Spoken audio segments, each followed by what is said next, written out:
Counting down in 3, 2, 1. Bonjour, je suis professeur Diomandé Moreno Isidore, professeur d'anatomie pathologique à l'UFR Sciences Médicales d'Abidjan, et je vais parler de l'évaluation et des audits dans les laboratoires. L'objectif de ce module est de développer un processus préparant le personnel à un audit externe, de planifier et gérer un audit interne, de discuter comment utiliser les résultats d'un audit et faire le plaidoyer à propos de l'importance des mesures correctives à prendre à la suite d'un audit. Ici, le scénario, c'est pour un responsable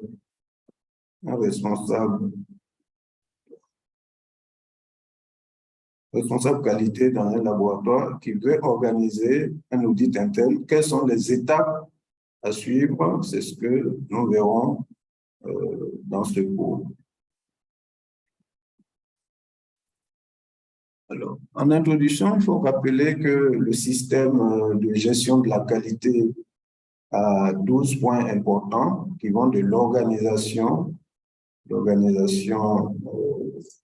par exemple, du laboratoire, en passant par l'équipement, la gestion de l'information, les documents et registres, l'évaluation, qui est un élément clé du système de qualité. Puisque cette évaluation-là va permettre de voir ce qui marche, ce qui ne marche pas, et de mettre en place des mesures correctives qui vont permettre une amélioration continue du système. Un autre point important à prendre en compte dans l'évaluation, c'est le processus qui est mis en œuvre dans le laboratoire en ce qui concerne le prélèvement. On sait que le processus au niveau du laboratoire comprend 3 grandes phases: la phase pré-analytique, la phase analytique et la phase post-analytique.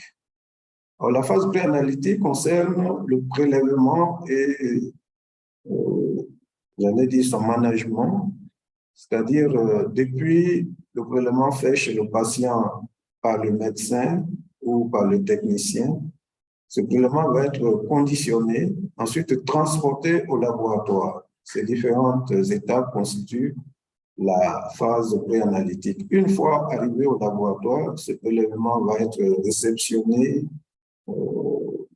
Ensuite, on lui donne un numéro étiqueté et il va suivre un ensemble de techniques de laboratoire qui vont constituer la phase analytique.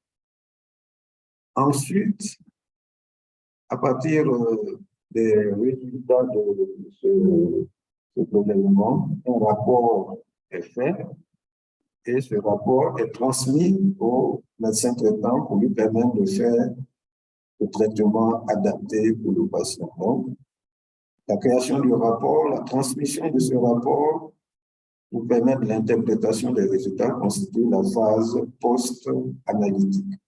Donc, l'évaluation va s'intéresser à ces différentes phases du processus pour pouvoir permettre à un laboratoire de se remettre en cause, de voir sa conformité avec les exigences réglementaires. Alors, qu'est-ce que nous allons aborder un certain nombre de définitions en commençant par ce qu'on appelle une évaluation ou un audit. En fait, c'est comme si une personne arrive dans le laboratoire et cherche à savoir ce qui est fait. Ce qui est fait, qu'est-ce qui est fait? Et ce qui est fait, est-il conforme aux lignes de conduite et aux procédures soit procédure ligne de conduite, procédure nationale ou internationale par rapport à des normes, etc. C'est ce qu'on cherche à savoir au cours de l'évaluation. Donc, en fait, l'évaluation va consister à analyser systématiquement certaines parties ou parfois toutes les parties du système de gestion de la qualité pour démontrer à toutes les personnes concernées que le laboratoire remplit toutes les exigences réglementaires d'accréditation et de service aux clients.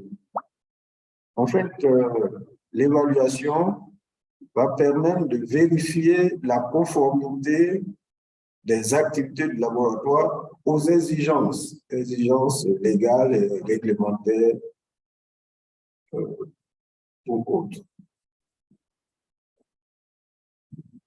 À côté de l'évaluation, vous avez ce qu'on appelle l'audit. La définition ISO de l'audit, c'est qu'il s'agit d'un processus méthodique, indépendant et documenté qui permet d'obtenir des preuves d'audit et de les évaluer de manière objective pour déterminer dans quelle mesure les critères d'audit sont satisfaits. Alors ici, il y a quelques éléments importants dans cette définition. Le processus est méthodique, donc il y a une méthode qui est bien déterminée par une norme, et donc pour utiliser cette méthode, l'auditeur doit être indépendant. Cette méthode doit aussi être documentée et se baser sur des preuves, ces preuves-là qui vont permettre de dire si le laboratoire fonctionne de façon optimale, conformément au référentiel utilisé. L'audit va donc permettre, premièrement, de recueillir des informations sur les processus et les procédures opératoires dans le laboratoire, le personnel, l'équipement, les méthodes d'analyse, l'environnement, la manipulation des échantillons, le contrôle de qualité et la vérification des résultats et les pratiques d'enregistrement et de rapport. Tout ceci va donc être l'objet d'investigation par l'auditeur. Ensuite, il y aura une comparaison des résultats observés aux documents du système de gestion de la qualité. Ensuite, identification de toute rupture ou déviation par rapport aux procédures. Ces procédures normalement écrites dans le laboratoire vont être vérifiées et on verra si c'est bien suivi, si les procédures sont bien suivies ou alors s'il y a des anomalies dans le suivi ou si elles ne sont même pas appliquées. L'intérêt, c'est que l'audit, c'est que faire avec les résultats de l'audit? C'est ce qui est important. L'audit, les résultats de l'audit doivent servir à améliorer le fonctionnement du laboratoire et permettre ce qu'on appelle l'amélioration continue. Ainsi, on fait une évaluation pour apprendre où nous en sommes en termes de gestion de la qualité dans notre laboratoire, mesurer les écarts entre ce qui doit être fait, je veux dire la référence, l'exigence et ce qui est réellement fait. Ce sont ces écarts-là qui vont être corrigés de façon continue pour améliorer la performance du laboratoire. Donc, on fait une évaluation souvent parce qu'on a aussi besoin d'informations sur les performances du laboratoire. Ces informations vont nous servir à planifier, à mettre en œuvre un système de management de la qualité, à contrôler son efficacité, à corriger toute déficience dans le fonctionnement du système et à travailler pour une amélioration continue.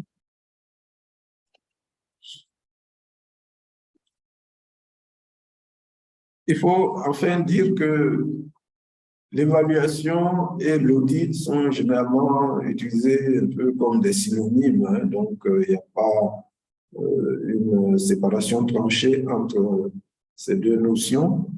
Et donc, nous allons maintenant aborder les différents types d'audits, comme l'explique le référentiel des exigences ISO 19011 dans leur version 2018. Alors, on distingue en gros trois types d'audits. L'audit première partie, ou audit interne, qui est un audit qui est effectué par l'organisme sur son propre système de management de la qualité.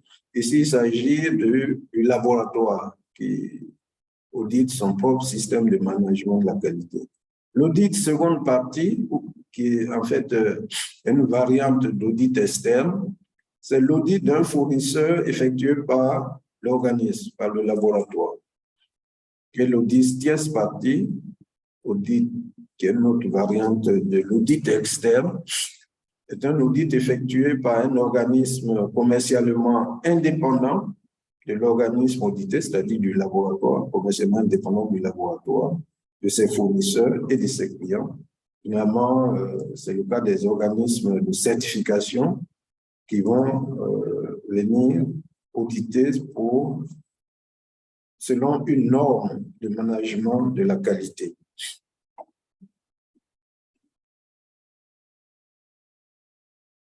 Alors, si on entre un peu dans le détail de ces différents types d'audits, on verra que l'audit interne donc, se déroule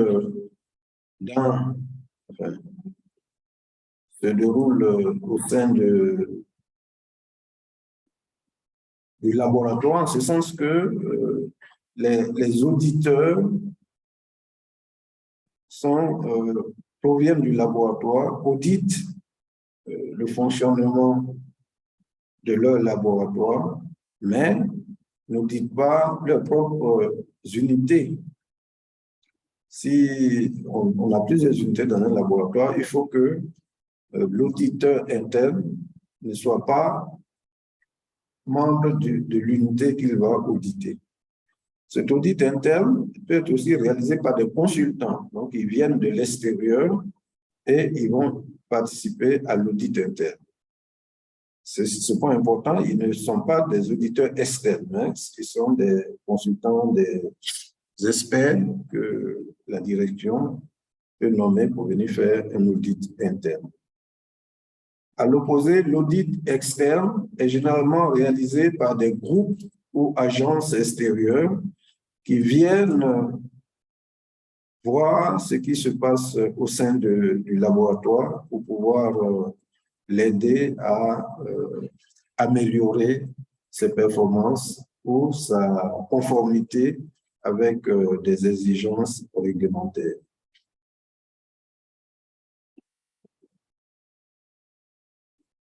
Ainsi, l'audit externe peut être réalisé par des agences, par exemple les agences d'accréditation.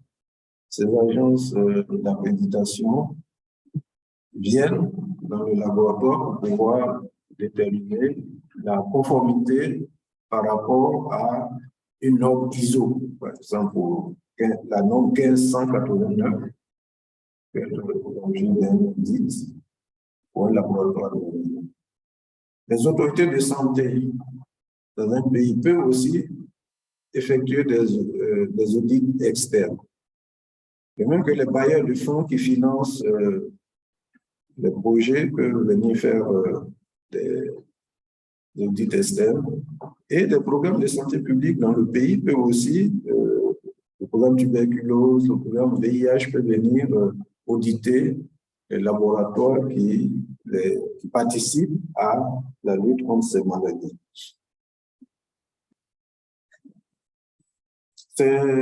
Cet audit externe va utiliser un certain nombre de méthodes qui passent d'abord par la préparation. Il faut préparer un audit externe en tant que responsable directeur de laboratoire. Cette préparation passe par la planification de l'audit qui consistera à prévoir, programmer l'audit, avertir le personnel, aménager ses emplois du temps pour que tout le monde soit présent le jour de l'audit.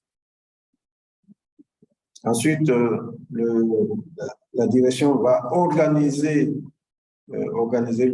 l'audit en rassemblant les informations, les registres qui vont servir comme éléments de preuve au cours de l'audit externe.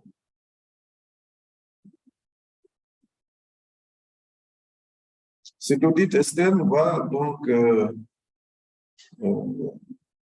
être effectué par ces auditeurs venant des agences ou des autorités sanitaires nationales qui, à la suite de leurs investigations, vont produire un résumé et un rapport d'audit qui est transmis à la direction du laboratoire.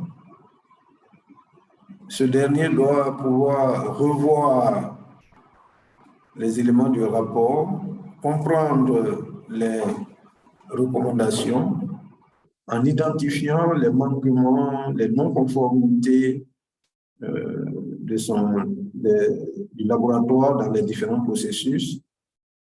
À partir de cette identification, il pourra planifier des actions correctives. C'est l'élément clé de ce processus d'audit. Ce processus sert à la fin à planifier des actions correctives et à développer un calendrier dans la planification de ces actions correctives-là, en attribuant des responsabilités à chaque membre de l'équipe du laboratoire. Enfin, il faudra aussi enregistrer les résultats et les actions effectuées et rédiger un rapport, ce qui doit être fait par le responsable de qualité ou la personne désignée par la direction du laboratoire. Donc, c'est l'intérêt de ces audits externes-là, c'est vraiment de confirmer, d'évaluer la conformité du laboratoire par rapport à des exigences internationales, légales ou réglementaires, et surtout aboutir à des actions correctives qui vont permettre d'amélioration continue des performances du laboratoire.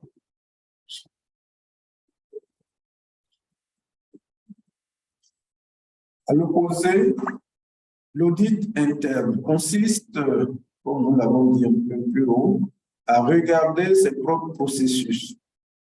Regarder ses propres processus, c'est un phénomène qui est flexible, qui n'est pas rigide. On peut faire plusieurs audits dans l'année, auditer. On n'est pas obligé d'auditer globalement le laboratoire en une seule fois. On peut multiplier les audits afin de pouvoir économiser des ressources. Et à cet effet, l'audit est moins coûteux, l'audit interne est moins coûteux que l'audit externe. L'audit interne est important puisque c'est requis par les standards ISO. C'est une obligation si vous voulez aller à l'accréditation ou à la certification. Cet audit doit être mené régulièrement à des intervalles, 1 à 3 audits dans l'année, ou bien tous les 6 mois, faire des audits internes. Mais surtout, c'est flexible puisque en cas de problème identifié, on peut toujours déclencher un audit interne au niveau du laboratoire. Ces audits internes sont très utiles, ils ont des valeurs puisque l'audit interne permet de se préparer pour un audit externe, de sensibiliser le personnel aux exigences de qualité qui sont déjà dans les référentiels, d'avoir des opportunités d'amélioration des performances du laboratoire, de permettre la gestion des risques au niveau du laboratoire par des mesures préventives ou correctives. Ce sont aussi les audits, sont des opportunités de formation continue puisque à la fin de l'audit, généralement dans le plan d'amélioration continue, il y a toujours des activités de mise à niveau ou de renforcement des capacités du personnel. Mais aussi, les audits internes répondent aux standards de qualité. Nous avons dit tout à l'heure que c'est une exigence de certaines normes ISO. Dans la norme ISO 19011, la version 2018, un certain nombre d'exigences sont relatives aux audits internes.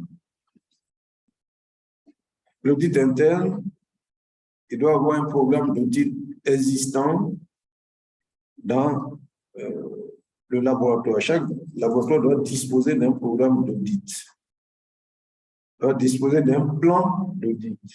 Nous verrons un peu plus loin ce que regroupent ces différentes notions. Les procédures documentées, qui sont vraiment les éléments de base du fonctionnement de un laboratoire. Tout ce qui est fait doit être écrit. Et c'est très important puisque c'est par les écrits qu'on peut avoir des preuves. Les auditeurs doivent être indépendants de l'activité. Nous l'avons dit un peu plus haut. On ne peut pas auditer son activité propre.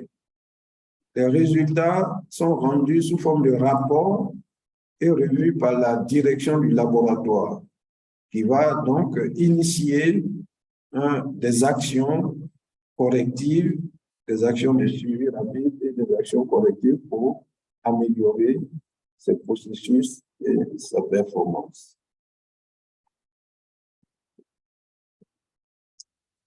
Nous l'avons dit, on ne peut pas auditer son propre travail. Le consultant doit revenir d'un autre laboratoire ou bien d'une autre section dans le même laboratoire.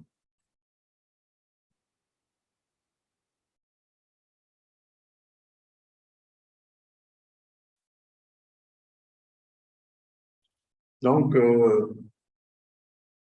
planifier, en résumé, avoir un programme d'audit interne, attribuer des responsabilités, planifier des audits réguliers et préparer des documents pour faciliter l'audit sont des attributions des responsables du laboratoire. En effet, le directeur du laboratoire va déterminer la ligne de conduite d'audit interne. La ligne de conduite d'audit interne, assigner les responsabilités pour le programme d'audit interne. Généralement, c'est le responsable qualité qui s'en occupe, ou alors toute personne désignée, experte dans le domaine. Ce responsable qualité va récupérer les résultats d'audit interne et les transmettre à la direction du laboratoire qui va à son tour soutenir des mesures d'action corrective. Donc, il y a une interrelation très poussée, une interaction très poussée entre le directeur du laboratoire et le responsable qualité pour la mise en œuvre de l'audit interne. Le responsable qualité, effectivement, est là dans le laboratoire pour créer et maintenir le système d'audit interne. Il coordonne le processus d'audit.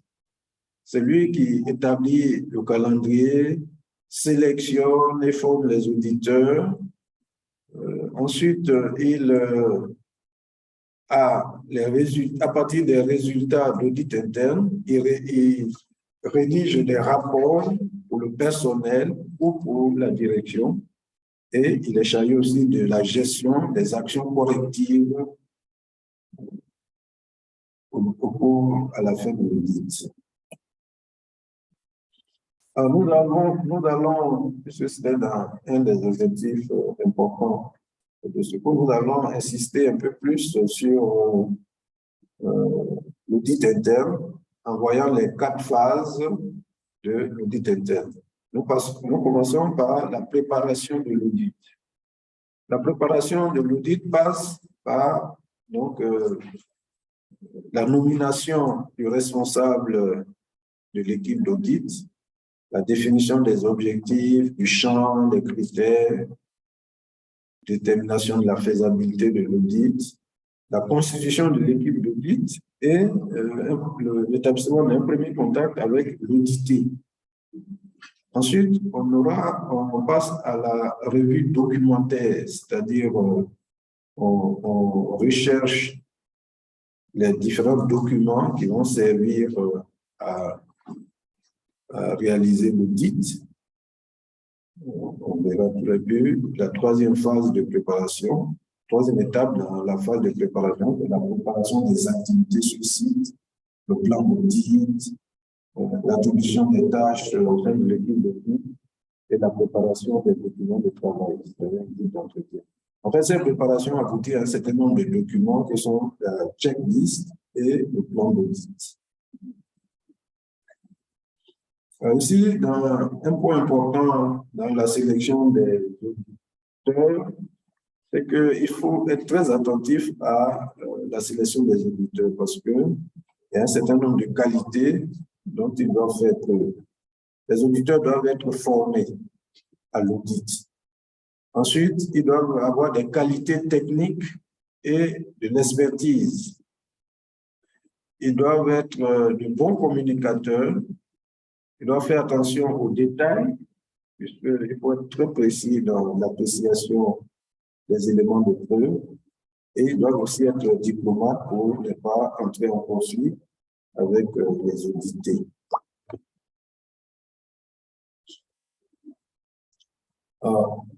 Nous avons tout à l'heure parlé de la revue documentaire. La revue documentaire, c'est l'examen des documents de référence qui vont servir à l'audit. Ce sont des normes, par exemple, pour le laboratoire, la norme ISO 15189, les codes, les règlements, les politiques du laboratoire, qui guident le laboratoire, le manuel qualité, s'il y en a, les différents processus et procédures, tout ceci doivent être à la disposition de l'auditeur. Nous avons un exemple de document de revue documentaire qui a été rédigé lors d'un audit. Par exemple, ici, c'est la liste des documents du système de management de la qualité à la phase analytique, qui est dans le chapitre 5.5 de la norme ISO 1589 au niveau des exigences techniques. Donc ici, le document dont a besoin l'auditeur au 5.5.1.1, ce sont les procédures analytiques validées. Ensuite, au 5.5.1.2, l'information documentaire relative aux performances de la procédure, etc. Donc, ces documents sont demandés au laboratoire pour pouvoir faciliter l'audit. En ce qui concerne le plan d'audit, nous montrons aussi un exemple de plan d'audit, un tableau dans lequel on va déterminer qui est le commanditaire de l'audit, qui est le client, quel référentiel est utilisé, la composition de l'équipe d'audit,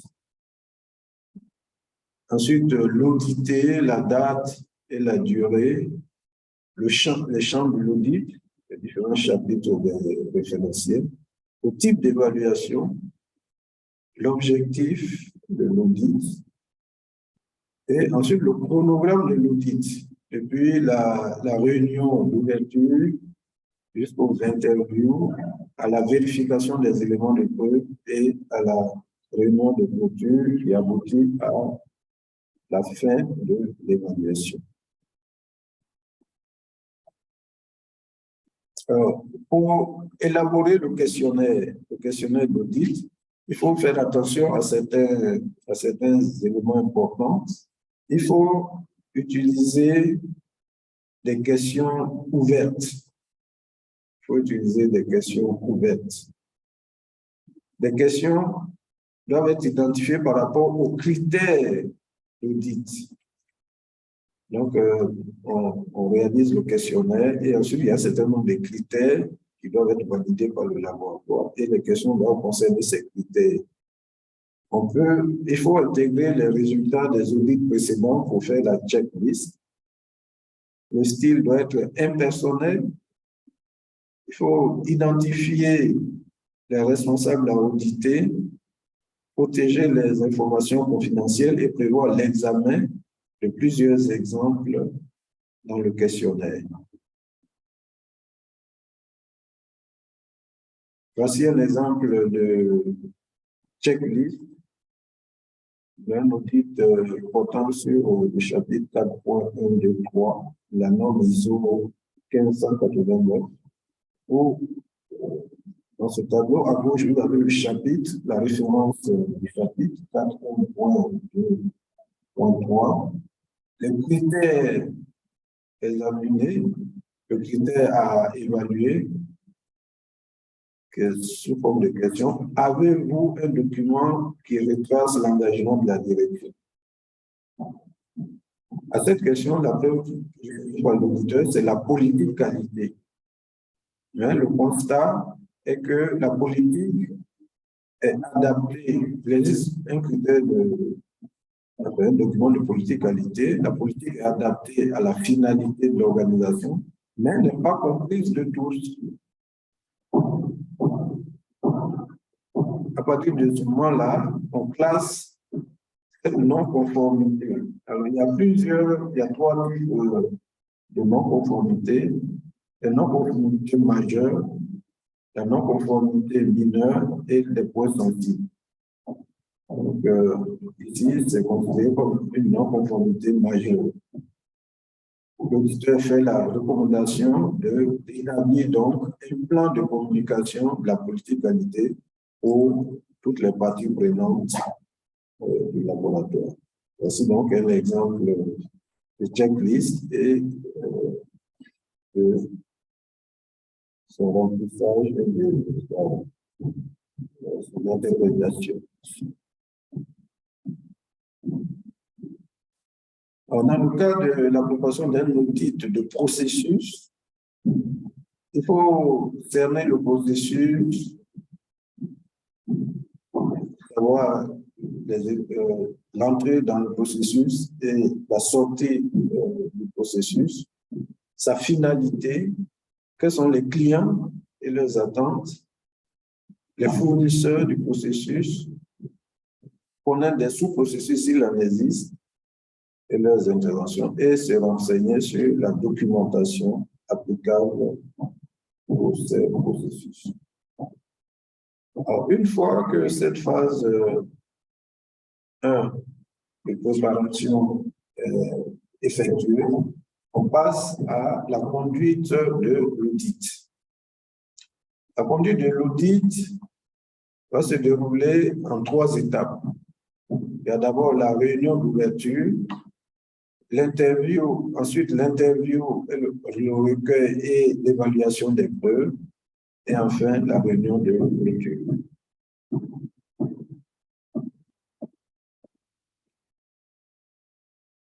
Dans la conduite de l'audit, il faut, donc comme on l'a dit, l'auditeur doit faire montre d'un certain nombre de qualités. Il doit mettre à l'aise l'audité, créer la confiance en tout, interviewer, écouter, observer, éviter les questions pièges, noter, reformuler pour préciser ce qui a été dit, faire des constats, et toujours, il faut débuter l'entretien en demandant à l'auditeur de décrire ce qu'il fait et aussi dans quel environnement. Ça peut aider à l'interprétation et l'analyse. À la réunion d'ouverture, généralement, on passe par la présentation des auditeurs et des audités. L'auditeur rappelle l'objectif, le champ et les critères de l'audit, présente les méthodes de fonctionnement, confirme avec les audités le plan d'audit qui peut être toujours réajusté, confirme l'heure décide la réunion de clôture, rassure et répond à toute interrogation de l'audité et doit surtout valoriser les objectifs de l'audit. L'audit n'est pas un contrôle, ce n'est pas une inspection.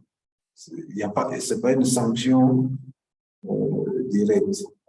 L'audit se fait dans un but d'amélioration continue. Donc, l'auditeur doit clairement énoncer la façon dont il souhaite conduire ses investigations et il doit faire montre d'un certain nombre de qualités, la transparence, l'écoute réciproque et la volonté de comprendre ce qui se passe.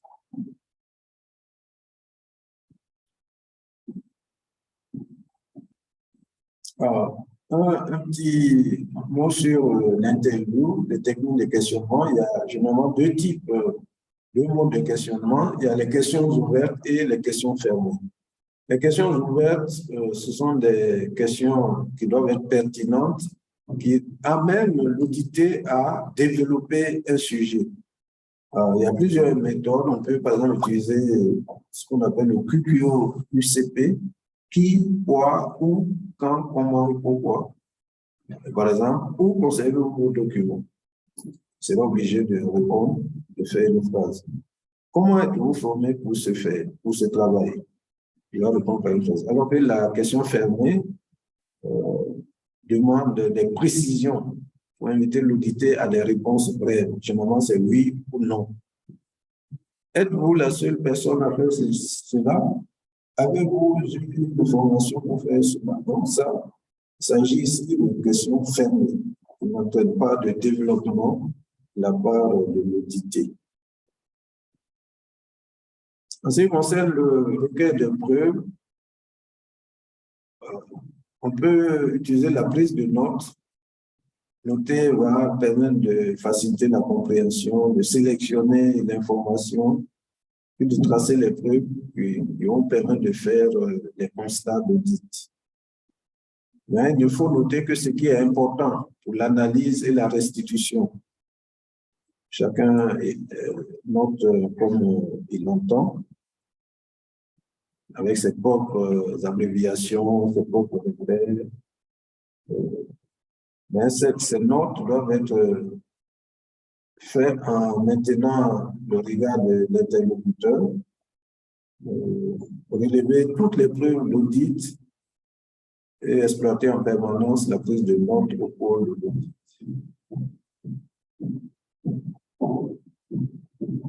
En ce qui concerne pour le recueil de preuves, il faut, après le recueil de preuves, il faut synthétiser, formuler les écarts. Synthétiser en identifiant les points forts et les points sensibles, en identifiant les recommandations éventuelles que pourront faire au laboratoire et formuler très précisément les constats d'écart. Nous y reviendrons et préparer la réunion de clôture. Cette synthèse-là correspond à un regroupement des lésions, des observations, en enlevant ce qui n'est pas utile et en gardant ce qui permet de faire des recommandations. Donc, généralement, on peut classer les notes, les observations, points forts, points sensibles, écarts, recommandations éventuelles. Ensuite, il faut s'il y a plusieurs auditeurs, ils doivent avoir un consensus sur les points forts et statuer sur les écarts. Ces écarts-là doivent être prouvés. Il faut qu'il y ait des preuves. On ne dit pas qu'il y a seulement des écarts. Voici un exemple de fiche d'écart où vous avez un tableau, à gauche les écarts. Les écarts vont se calculer ou bien s'apprécier en fonction des exigences, notre exigence, le constat qui a été fait, les risques induits par ces écarts et les actions correctives avec leur bilan. Ici, on voit que les risques, les non-conformités, on a trois types de non-conformités. Il y a les non-conformités majeures, comme on l'a dit tout à l'heure, non-conformités mineures et les consensus. Donc, c'est sur ces points-là que l'auditeur va faire un retour aux responsables de l'organisme.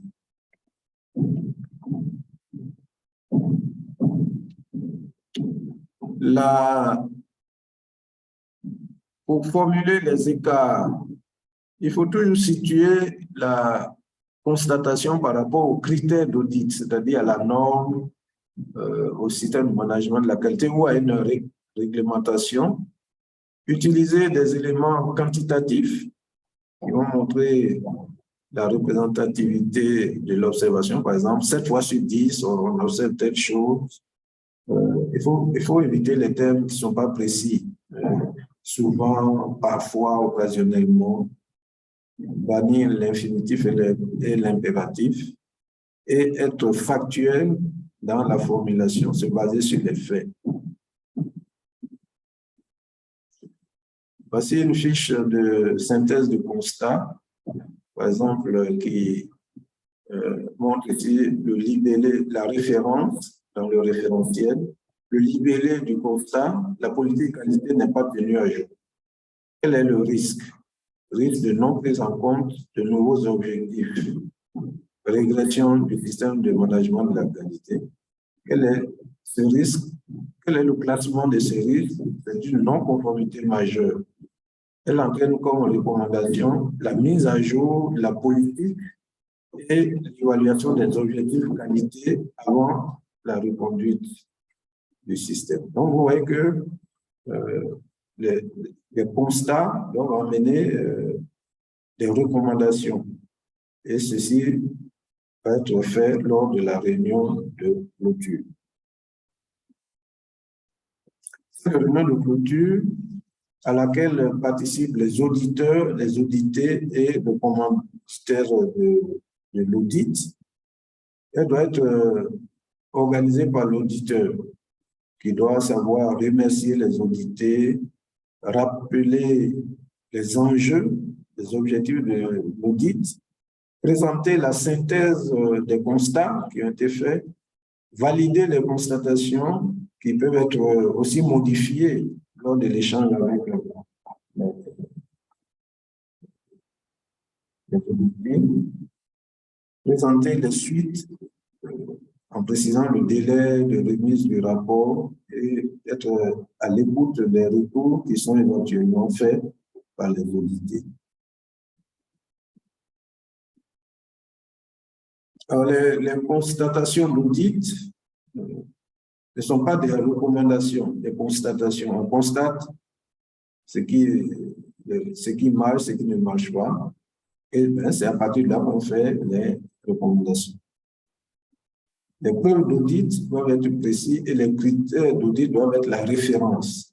Donc, c'est à partir de ces différents éléments qu'on fait le constat d'audit. Ce constat va donc comprendre la vue d'ensemble du contexte, la description brève de la défaillance, la preuve de la défaillance et la référence et le résumé de l'exigence. C'est ce qu'on vient de montrer dans le graphique précédent. Donc, pour constater l'écart, on a une exigence, on a les critères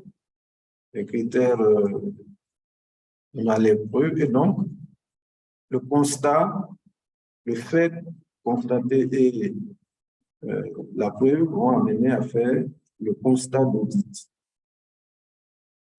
À partir d'un critère qui n'est pas, qui est insuffisant, ou bien qui n'est pas validé, on fait un constat.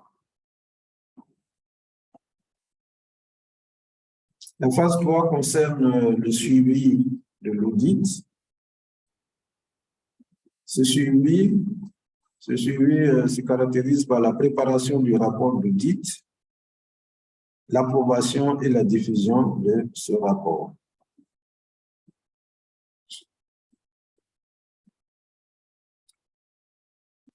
Alors, en ce qui concerne le rapport d'audit interne et du plan d'action, le rapport et disons le résumé des constats vont aboutir, vont aider à réaliser le rapport par les auditeurs. Ce rapport doit être transmis au responsable du laboratoire.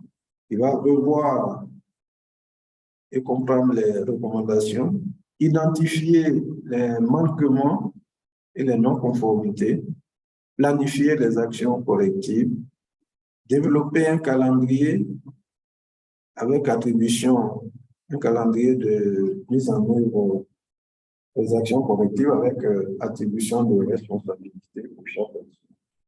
Enfin, enregistrer les résultats et actions et rédiger un rapport qui va être donné à la direction ou archivé.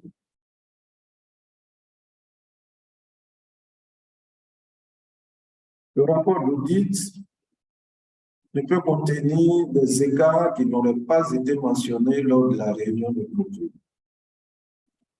C'est un élément important. Une fois que l'audit est terminé, l'auditeur ne peut plus, même dans le rapport, des écarts qui n'auraient pas été mentionnés dans les réunions de clôture. Ce rapport contient les objectifs et le périmètre de l'audit, le plan, la conclusion par rapport aux objectifs, la synthèse des points forts et des points d'amélioration, les constatations par rapport aux référentiels utilisés et les acteurs rencontrés. Il faut se conformer à la procédure d'audit du référentiel pour le format à adopter pour le rapport. La phase 4 de l'audit interne correspond à l'achèvement de l'audit. Ici, il s'agit de vérifier les actions collectives, clôturer les écarts, diffuser le rapport, mettre à jour le planning des audits, puisqu'il faut reformer le calendrier des audits. Une fois que cet audit-là a été réalisé, il faut modifier le calendrier des audits et transmettre le bilan de l'audit interne pour revue à la direction.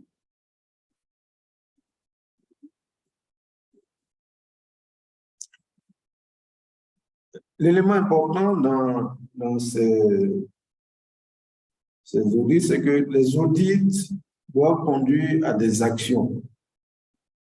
Les audits doivent conduire à des actions. C'est ce qu'on appelle les audits conduisent à des opportunités d'amélioration qui permettent donc de mettre en place des actions correctives. Ces actions correctives sont importantes, nous l'avons dit. Elles doivent être l'objet d'une planification par le laboratoire. Et dans cette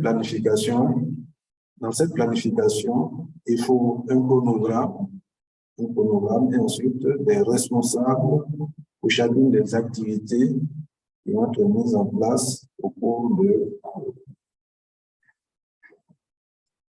ce processus d'amélioration.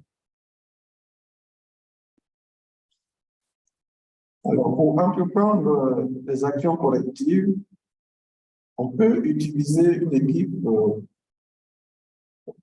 si les problèmes sont importants, on peut utiliser une équipe de résolution des problèmes qui va chercher les causes premières.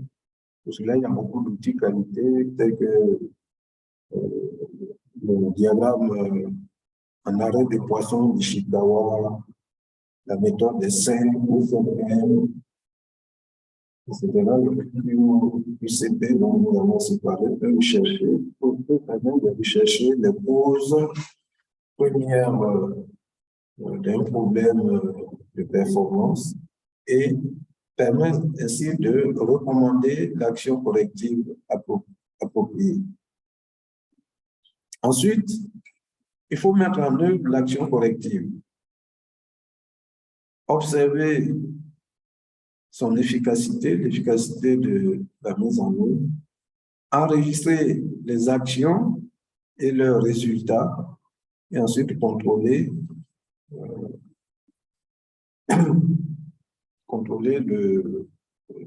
le processus, le déroulement du travail après la correction. Nous vous montrons ici un formulaire d'action corrective qui montre, par exemple, qui contient le constat, la date et l'heure, l'audit interne, si c'est un audit interne, la date et l'heure, ou un audit externe, la date et l'heure. La description du problème ou du constat, c'est-à-dire quand il est arrivé et pourquoi.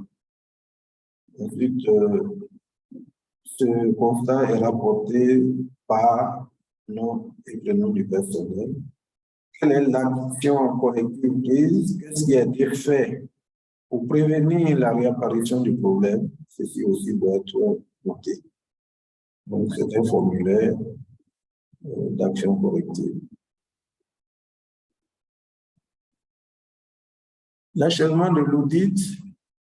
Pour achever l'audit, il faut s'assurer de la mise en œuvre des actions correctives.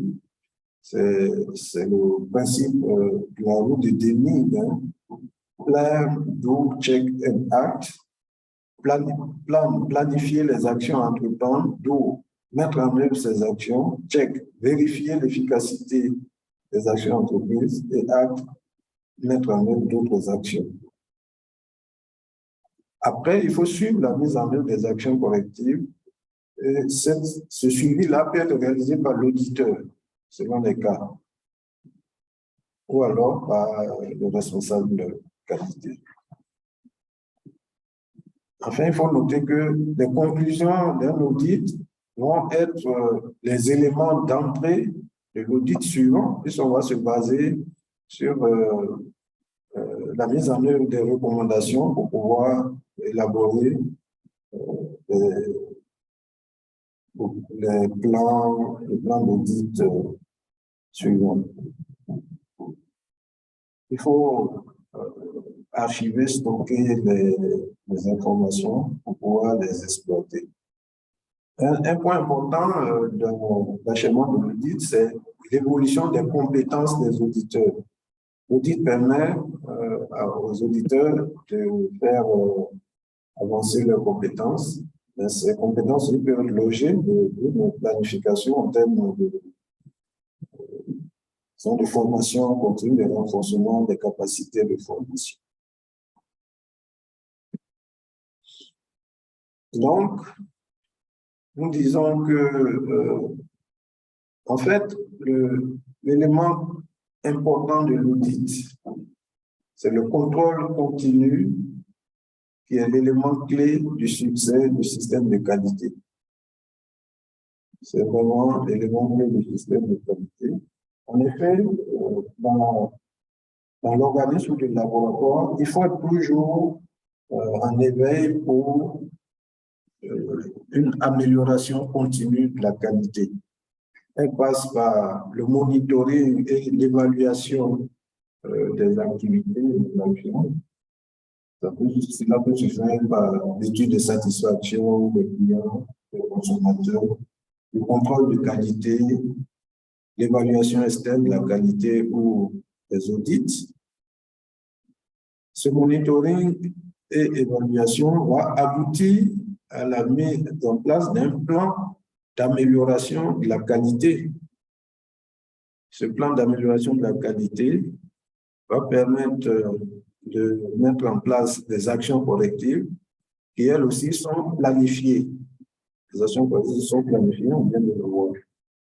Elles sont planifiées et donc, lorsqu'elles sont mises en place, elles sont l'objet de monitoring et d'évaluation. Donc, on rentre ainsi dans un cycle continu d'amélioration. C'est ce qu'on appelle l'amélioration continue de la qualité. Et comme le disait Philippe Crosby, ce n'est pas ce que vous trouvez, c'est ce que vous faites de ce que vous trouvez qui est important. C'est ça qui est l'élément clé de l'audit et de l'évaluation.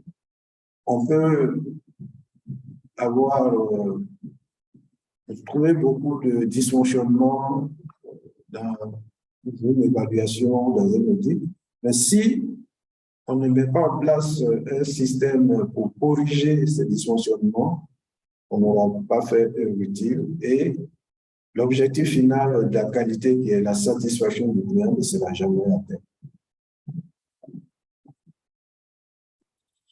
Donc, en résumé de ce cours, nous dirons que l'évaluation est importante dans le contrôle de l'efficacité du système qualité du laboratoire. Les audits externes et internes fournissent des informations utiles pour pouvoir améliorer la qualité des prestations du laboratoire. Un des résultats de l'évaluation est de trouver les causes du problème et de prendre des mesures correctives. Ce sont ces mesures correctives-là qui sont le fondement du principe d'amélioration continue, qui est le principe fort de la qualité. Donc, comme message clé, nous dirons que tous les laboratoires devraient établir un programme d'audit interne, conduit régulièrement. Il fournira des informations favorisant les améliorations continues. Alors, les problèmes deviendront des opportunités d'amélioration. Je vous remercie de votre attention.